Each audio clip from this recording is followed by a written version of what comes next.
Hello, my little dumplings. Hopefully you'll be on here soon.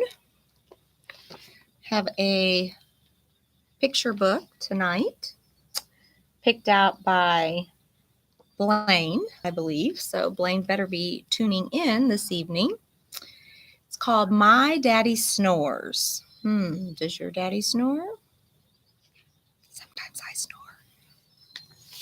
How about you? Do you snore? Do you know somebody who snores? This is by Nancy Rothstein, illustrated by Stephen Gilpin. On Monday, Daddy's snore boomed like a dinosaur roar. The windows rattled, the walls trembled. So,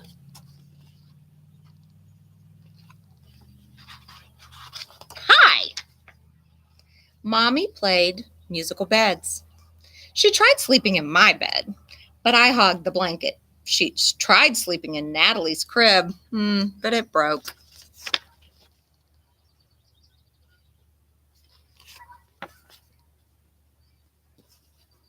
We're reading Daddy Snores, picked out by Blaine. On Tuesday, Daddy's snore rumbled like an earthquake. Ooh. It shook Mommy right out of bed. So,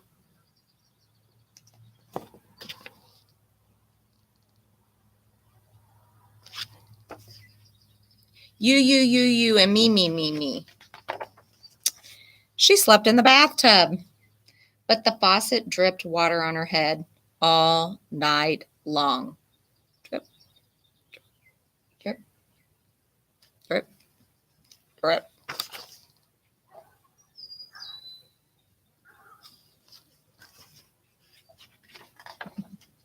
On Wednesday, Daddy's snore chugged like a freight train. So,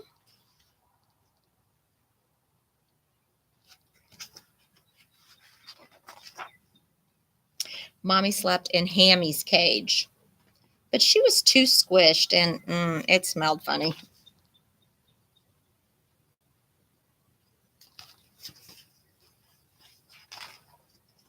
On Thursday, Daddy's snore buzzed like a bumblebee.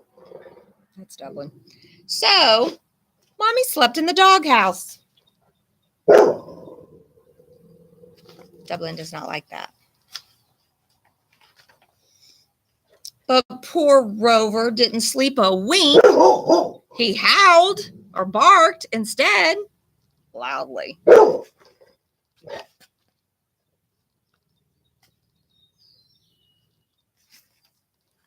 Where's Abby? Why won't she be on? I bathed Dublin tonight for her, and she's not on. Are you kidding me? On Friday, Daddy's snore whistled like a teapot. So this time, Mommy made Daddy sleep in Splishy's bowl, but even Daddy's bubbles snored loudly. It wasn't fair to Splishy at all. Softball. This makes me think of your betta fish, Haley. Do you think your betta fish would like it if you moved in for the night? On Saturday, Daddy's snore honked like a truck. Mommy had a great idea. She made Daddy sleep in our tent.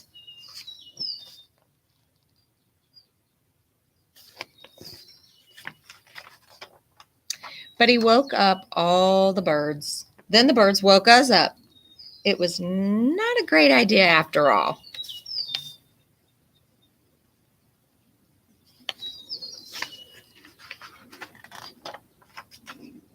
On Sunday morning, Mommy looked like a zombie having a bad hair day. No more snoring, she said. She took Daddy to the doctor, and the doctor helped to cure Daddy's snoring. I wonder how he did that.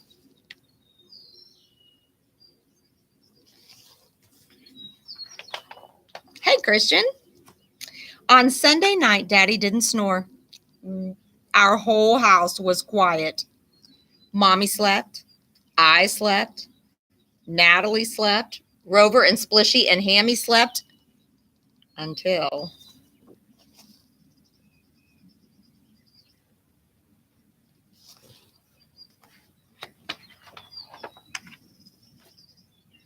Daddy started talking in his sleep.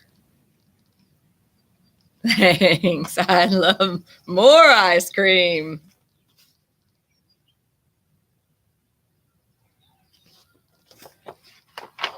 Has anyone ever told you guys that you talk in your sleep?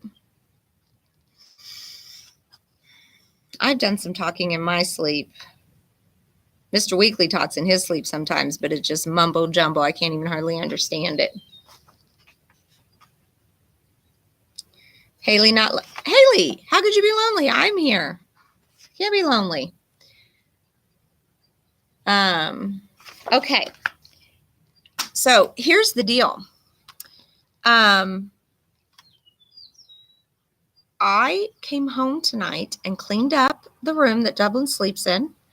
I bathed Dublin. Now I'm sitting outside while Dublin's fur dries. All because Abby said, please, please show Dublin tonight. And then she's not even here. So you guys get to look at Dublin.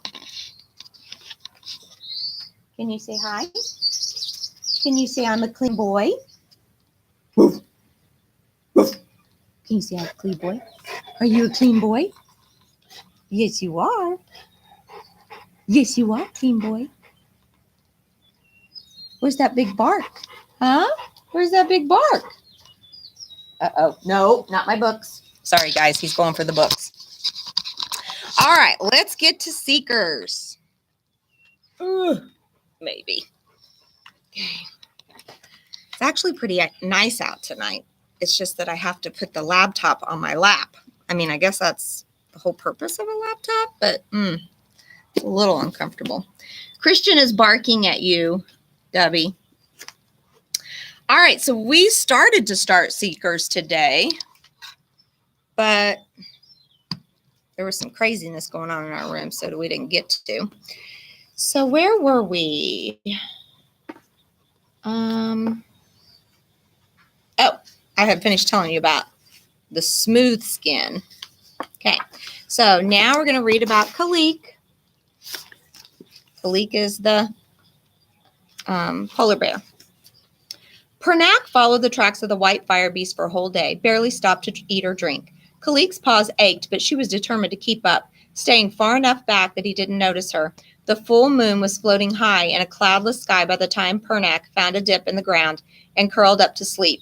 Kalik dragged herself over to a leafless bush and dropped to the dirt. She hoped Pernak wouldn't double back and catch her following him. She was too exhausted to run away if he did. She awoke at dawn as silvery pink clouds trailed across the sky.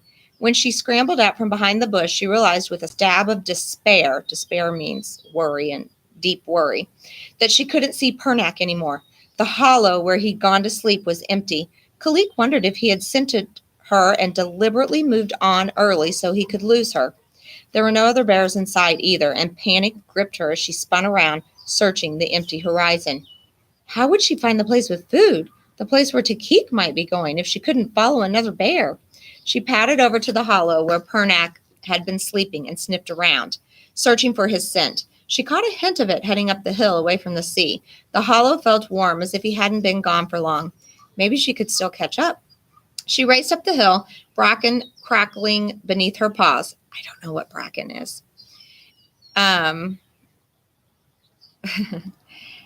Stretching out before her was a gathering of no-claw dens. No-claw dens. Do we know what that is? Oh, glad you're here. Blaine, I already read your story. Daddy snores. Come on, dude. Blaine, I already showed Dublin. Come on, dude. You got to get on board here. Okay, I did forget to text your dad. I will say that. There's Dublin. Okay, he's hiding in the grass. All right. It was terrifying to think how close she was to the no claws and their sticks that could hurt from a long way away. But she was transfixed by the smell of food coming from the dens. Hot food. Meat. Oh, hey, Madison. Are you all packed up, girl? I miss you already. Kalik couldn't remember the last time she'd eaten anything but grass. Her head was swimming and she could barely stay upright on her paws. Even the faintest scent of real food made her belly feel as if it were caving in like a loose snowbank. She padded forward, keeping watch for any other bears. As she reached the edge of the no-claw place and stepped onto one of the stone paths, she heard a clatter of loud popping noises. Death sticks. Kalik froze, squeezing her eyes shut. Her heart pounded as she waited for the biting pain. Mother, she whispered. Oh, I'm glad you guys went to church. That's awesome. Good. What was the message tonight, Blaine? Be nice to your teacher. Yay. Oops. Spirits of the ice, please save me. A moment passed and then another, and she realized that she was still alive and unhurt. To be certain, she sniffed herself all over, but there was no trace of any blood. She looked around but couldn't see any no-claws. Curious, she backed up a few steps, and the noises went off again, making her jump. But nothing happened to hurt her. As far as she could tell, it was nothing but noise. She wondered why the no-claws would want bangs going off every time they came close to their dens. Perhaps they liked loud noise. Maybe that was why they traveled with the roaring fire beast. Or perhaps they were trying to scare away other animals. What do you think that bang is?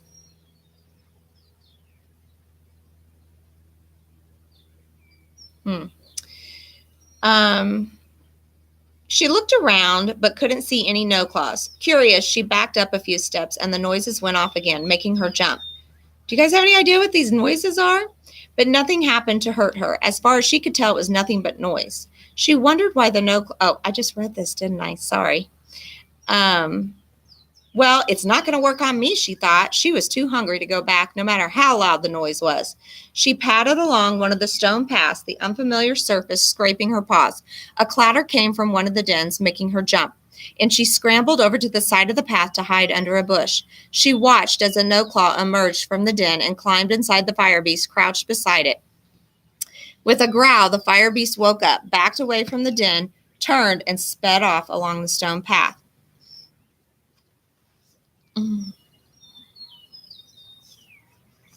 Blaine, I don't know what you're talking about. You were fantastic today. Kalik realized that other fire beasts were waking up nearby. She could smell no-claws moving about outside their dens. She could also smell the same wolf-like animals she'd seen with the no-claws before. What are those wolf-like animals?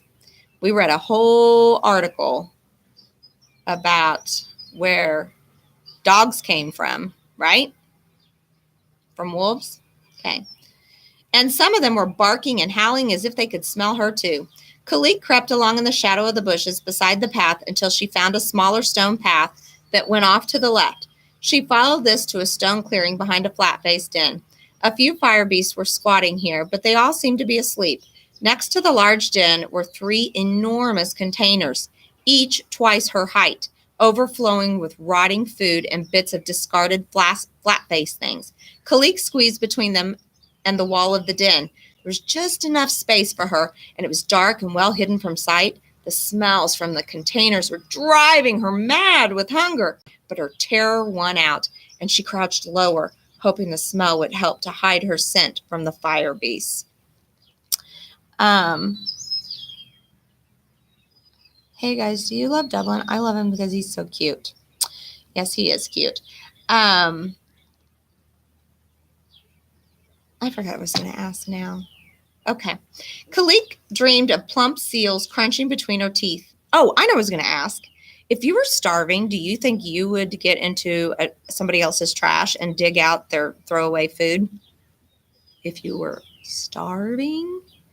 I think I'd have to really be starving. Like have gone I don't know, 6 or 7 days without food. Who knows? The most I've ever gone is 2 days without food, so who knows?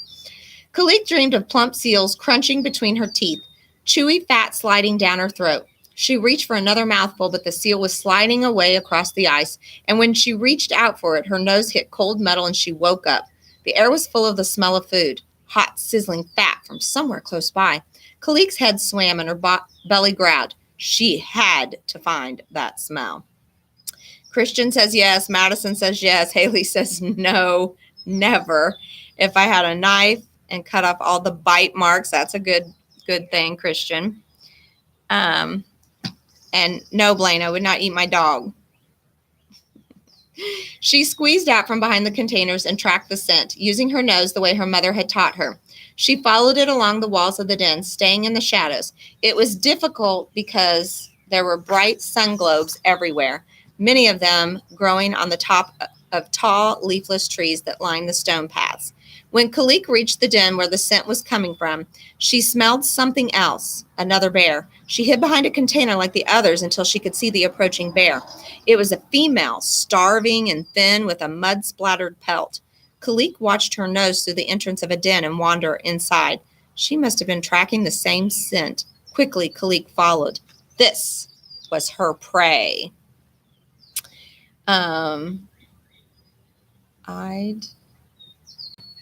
Do you have a dog, Christian? Oh, here we go. She poked her nose inside the open door and discovered a narrow space that smelled overpoweringly of food. Ooh, I'm afraid she's going into somebody's house.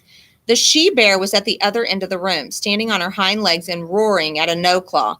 The no-claw screamed and threw something at the bear that clattered on the floor. Other no-claws came rushing in, all of them shouting. Ooh, this is not going to go well. Kalik glanced around, her stomach roaring so loud it filled her ears. On a ledge just above her head, there was a large hunk of blood-red meat. Yes! She stood up on her back paws and fastened her teeth in it, dragging it down to the floor. She tore into it, ripping strips off and gulping them down. Nothing mattered but the meat, precious food, rich and warm, filling her belly. Ooh, Christian, nice job. I totally agree. A fire globe with no leaves is a lamp. Nice job. A tree with no leaves in the fire? No. Let's go back to the lamp. Excellent. Blame Mr. Weekley's in bed. He golfed today and he's just plumb tuckered, is what he told me. Christian has 2 dogs. Okay. A bang split the air and the other bear slumped to the ground. Kalik saw blood spilling across the floor and trickling between her claws. It felt warm and sticky, and she suddenly remembered pink water washing over the ice, staining her fur. She looked up and saw a no-claw standing a bare length away. He was pointing a death stick right at her. That's the end of the chapter. Let me see the next chapter. If it's really long, I'm going to have to pass. Ooh, it's looking pretty long, folks. Yeah, that's kind of long. AAA, read it. Okay, maybe I'll read part of it. So we're back to Lusa. Okay, and we think Lusa has escaped the zoo. Lusa dropped to the ground below the fence, feeling the hard surface of the flat-faced path below her paws.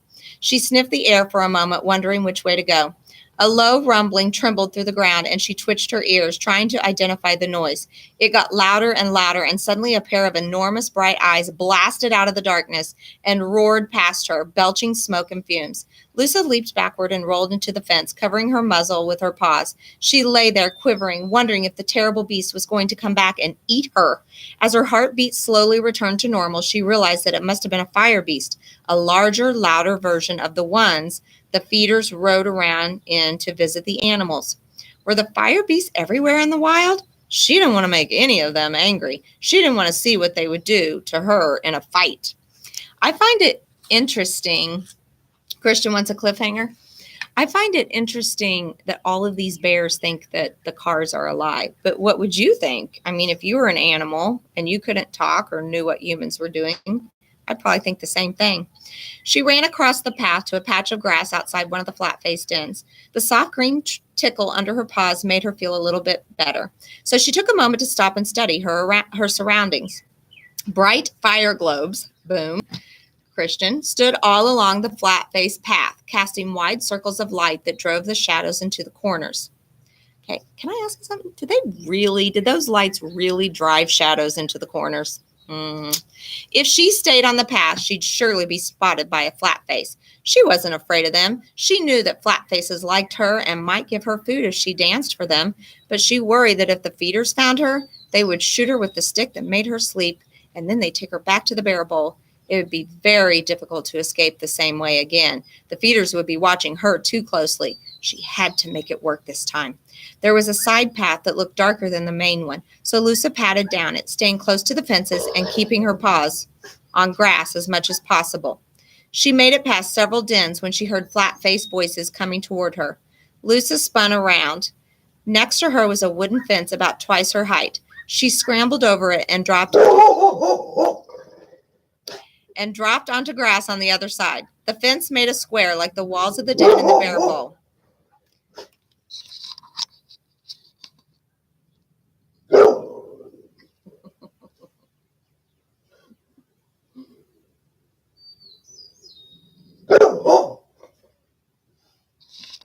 He's terrifying, isn't he? She was in another enclosure. Lusa began to despair. Again, remember, that's deep worrying. Was there nothing out here but fences and enclosures like one bear bowl after another? A wild screech came from behind her, making her jump. She turned and saw a small animal crouched beside the door of the flat-faced den. The animal's back was arched, its long tail was standing up straight, and its orange fur was sticking out all over. It hissed at her and screeched again, showing a row of tiny, sharp teeth. Lusa was puzzled but amused. The creature was barely a Dublin. That's enough. Lusa was puzzled but amused. The creature was barely a quarter of her size. She could easily knock it over if she wanted to, but she admired its bravery. Lusa backed away and climbed over the next fence. She found herself in yet another enclosure. There was another animal here, but different, with a loud, fearsome bark. This one was much closer to Lusa's size. It charged at her with its slavering jaws wide open. Lusa stood rooted to the spot, transfixed by the gleaming teeth and lolling pink tongue. But when it got to a bare length from her, it jerked to a sudden stop, falling back with a yelp. I wonder what that was. Another dog, maybe? I don't know. A cat? Yeah, Dublin's just fine. She has to read the whole chapter. Yeah, definitely not. He is. Okay. A coyote. That might be a good choice. What do you think the other one? A wild screech. Small animal crouched beside the door. The animal's back was arched. Oh, yeah, cat. Yeah, that's right. C-A-T. I get it, Haley. To her surprise, the animal fell quiet and dropped to the ground, laying its ears flat. Lusa stalked past him, but made sure she stayed out of the chain's reach. The next fence led to a tiny lake in the middle of a grassy enclosure. Lusa padded up to it. Could this be one of the lakes Oka had mentioned? It was smaller than Lusa had imagined. As she got closer, she saw the floor of the lake was not dirt. It was hard white stone, like the floor of her den in the bear bowl. Maybe like concrete? Lusa ducked her head to the water and sniffed, wondering if it was safe to drink. It had a sharp smell, but she reached out her tongue and lapped it cautiously. Yuck! Lusa spat and wiped her tongue with her paws. This didn't taste like real water at all. It couldn't be the lake Oka had talked about. Besides, there weren't two others next to it. She climbed over the next fence and at last found herself back in a dark, open space. Oh, I think I know what that was. I know what it was. Yes, cat. I think it was a pool. She thought it was water. She licked it. It tasted nasty, like chlorine probably. Besides, there weren't two others next to it. She climbed over the next fence and at last found herself back in a dark, open space. With a path running along in front of her, she paused, taking a deep breath, and looked up to search for the bear watcher again.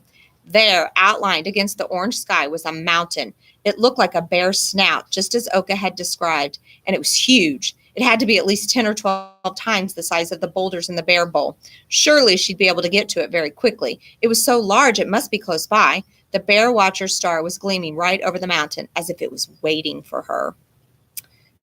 Cool, yeah. Lusa ran all night long, darting into the shadows whenever flat faces or fire beasts went by. But as the sun started to come up, she didn't seem to be any closer to the mountain than she had been when she started. She was too tired to keep walking, and flat faces could see her more easily now that it was daylight. She needed to find a place to sleep. She paddled along the path until she found a fence with more greenery growing over the top of it than the others had. Where there were bushes and trees, there might be a place to hide. Shoving herself up with her back claws, she scrambled over the fence and dropped down into an enclosure that was full of bushes and vines and a tangle of branches and leaves. Christian, and now Haley, you're doing it again, but Blaine's not. Okay. Keeping her ears pricked for flat-faced noises, Lusa padded through the web of vines to the end of the enclosure farthest from the flat-faced den. Here she found a place where 3 thick bushes grew close together, concealing a hollow space underneath. She crouched low on her belly and crept into the space, curling her paws around to fit and digging away some of the dirt to make it more comfortable. Once she was safely hidden, exhaustion finally hit her. Lusa rested her muzzle on her paws, and within moments, she was fast asleep. Okay, we're going to stop there. I will read one last bedtime story so that you guys will be ready for bed. And I'm going to read Little Red Hot. Okay, again, a fractured fairy tale. And who do you think, which fairy tale do you think that this one may be similar to? Little Red Hot. Let's find out. By Eric Kimmel, illustrated by Laura Boliska Beath. Do you see this hyphenation here? A lot of people hyphenate their name when they keep like their name and maybe get married and take on, they hyphenate their name with their husband's name. Just didn't know if you knew that. All right. Once upon a time, hang on, let me get this straight. Okay. Once upon a time, there was a little bitty Texas gal called Little Red Hot. I can see how I'm going to have to read this right now. Christian, we don't need to know your personal business right now. Folks called her that because she loved to eat hot chili peppers. She ate peppers for breakfast, lunch, and dinner. She ate pepper ice cream for dessert. She had hot pepper cake for her birthday with jalapenos on top instead of candles. Folks used to say that Little Red Hot could eat fire out of a stove. Little Red Hot would answer, "No, I wouldn't do that. Fire ain't even hot enough."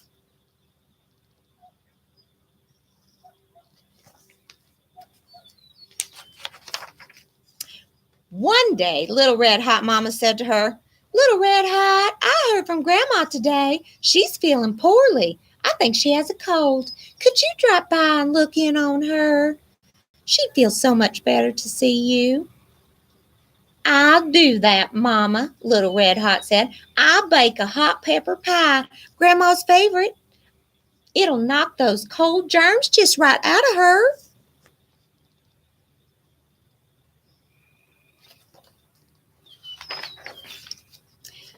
Little Red Hot got busy in the kitchen. In no time at all, she had mixed up a hot pepper pie. She used Louisiana hot sauce instead of milk and filled the crust with eggs, cheese, and the hottest chili peppers she could find. Jalapeno peppers that could make a grown man weep. Tabasco peppers that could knock over a longhorn. That's cow.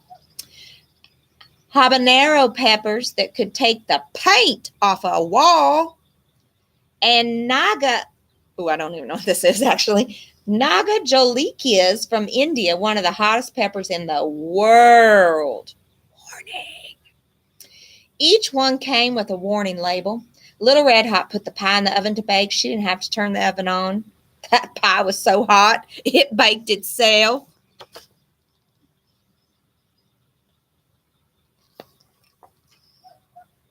Christian, where did you fit 4 pieces of pizza is what I want to know. Little Red Hot got on her pony and set off for Grandma's house. Along the way, she met up with Pecos Bill and his cowboys. I did not read about Pecos Bill to you guys this year. Pecos Bill is part of a folktale. He was like this, he did these crazy, insane things. He's a cowboy. Hey, little Red Hot, where are you going? They called to her. I'm taking a hot pepper pie to Grandma. She has a cold, Little Red Hot said. Now, you be careful on your way to Grandma's house, said Pecos Bill. We just talked to 3 little tamales. They say that Senor Lobo, the big bad wolf, is prowling around the neighborhood. Keep an eye out for him. I'll do that, Pecos Bill, Little Red Hot promised.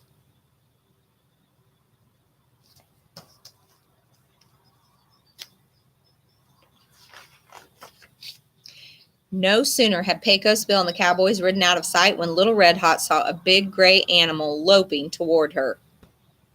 Hold it right there. Don't you come any closer, Little Red Hot yelled. I know who you are. You're Senor Lobo. Pecos Bill warned me about you.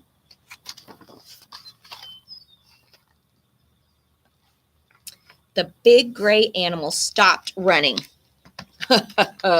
You got me all wrong, miss, he said. I'm not Senor Lobo. I'm Senor Coyote. I may be tricky, but I wouldn't hurt a fly. You're mighty big for a coyote, Little Red Hot said. You are mighty smart, little girl, and pretty too. Where are you going? I'm going to visit my grandma. She's feeling poorly, said Little Red Hot. What a good girl, good little girl you are. You tell your grandma I hope she feels better. And off he went.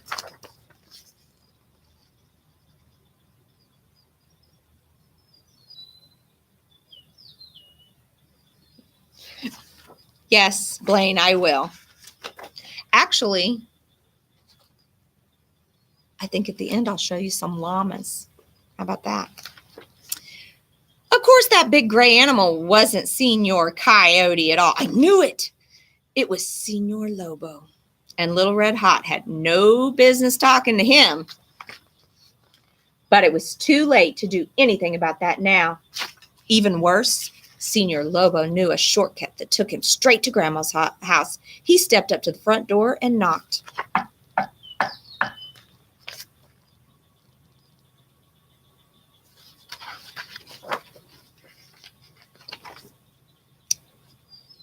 Little Red Hot, is that you? Grandma said. Senor Lobo made his voice sound like Little Red Hot's. Yes, Granny.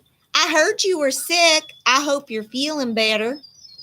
I feel better already now that you're here. Come on in.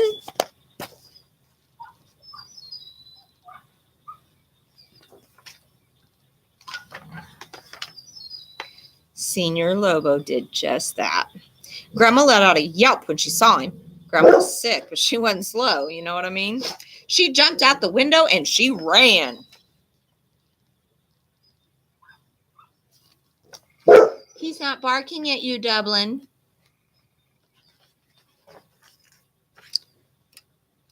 I'll catch her later, Senor Lobo said. He rummaged through Grandma's clothes until he found a spare nightcap and nightgown. He put them on and hopped into bed just as Little Red Hot arrived. Howdy, Grandma. It's Little Red Hot. I'm sorry you don't feel good. Why is your front door open? To let in the breeze, darling. To let in the breeze, Senor Lobo said. I brought you a surprise, Grandma. Little Red Hot went into the kitchen. She cut a big wedge of hot pepper pie and put it on a plate. She carried it to Grandma's bedroom.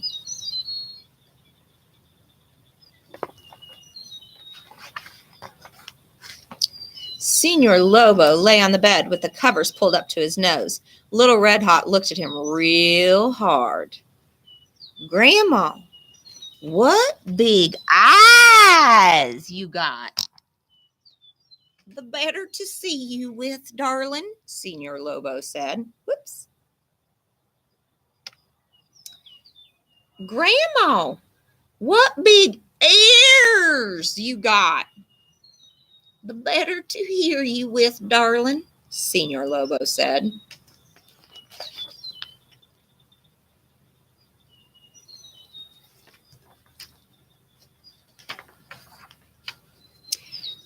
Grandma, What big teeth you got. Now, don't you say another word, 'cause I know what they're for, said Little Red Hot. What they're there for, darling? Senior Lobo asked. I think I know what's going to happen.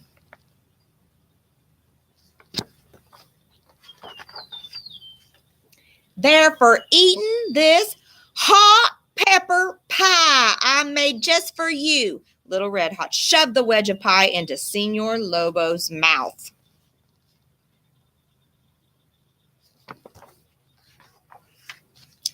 To say he yelled wouldn't do him justice. He hollered so loud space aliens could have heard him over in the next galaxy. He didn't go out the front or the back. He shot straight up like a rocket right through the ceiling of Grandma's bedroom, trailing fire and smoke as he went.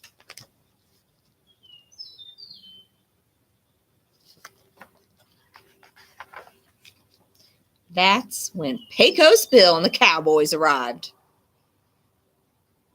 Grandma told us Senior Lobo came by. Where is he?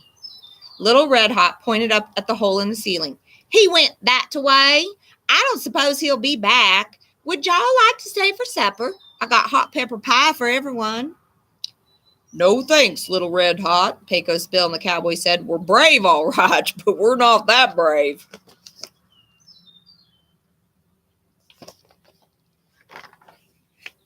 So Little Red Hot and her grandma ate that hot pepper pie all by themselves, every last crumb. And guess what? It knocked those cold germs flat out, just as Little Red Hot had promised.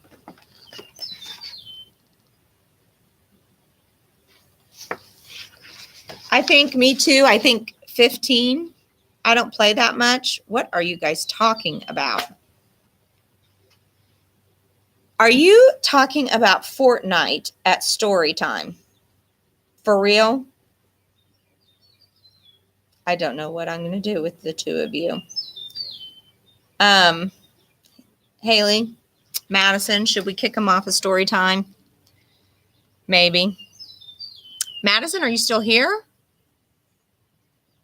Madison, what time do you leave tomorrow? Okay, so we're going to get a trick out of Dublin, and I have to tell you something that's really sad. The llamas aren't out tonight. I don't see them anywhere, so maybe we'll have to save that for another night. Come on, Dublin. Go get your toy. Blaine wants to see a trick. Go get your toy. Come on. Bring it out here. No, you come out. He wants to get all of his toys so you can see all of his toys. He used to play basketball with me, but he put a hole in all of the basketballs, so we don't do that anymore. All right, big boy. Let's see here. Set this here. All right. Come here, big boy. Come here. Come here. Okay. Sit. Sit. That's a good pupper. All right. Watch when I try to take it.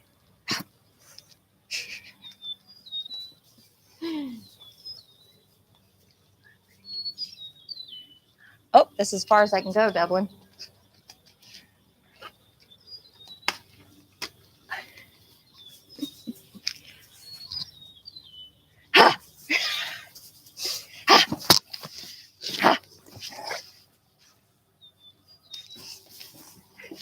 Look, you can't keep both of them. You can't keep both of them. Okay, here we go.